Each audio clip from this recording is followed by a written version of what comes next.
Hi boys and girls, welcome to our first full week of online learning. For reading this week, we're going to read our chapter book, Flat Stanley. He leads a very full life.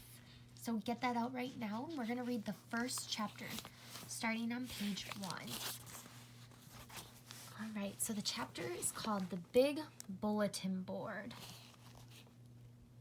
Breakfast was ready. "I will go wake the boys," Mrs. Lambchop said to her husband, George Lambchop. Just then their younger son, Arthur, called from the bedroom he shared with his brother Stanley. "Hey, come and look! Hey!" Mr. and Mrs. Lambchop were both very much in favor of politeness and careful speech. "Hay is for horses, Arthur, not people." Turn the page. Mr. Lambchop said as they entered the bedroom. "Try to remember that." "Excuse me," Arthur said, "but look!" He pointed to Stanley's bed.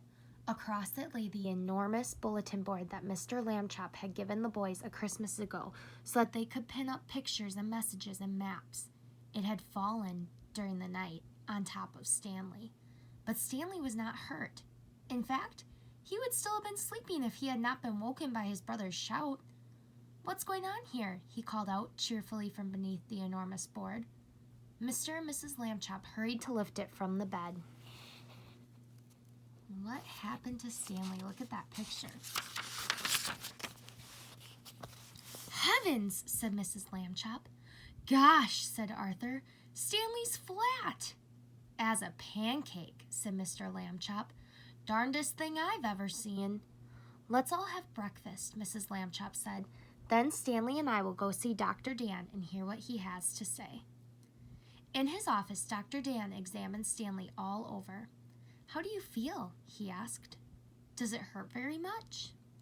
"I feel sort of tickly for a while after I got up," Stanley Lambchop said, "but I feel fine now."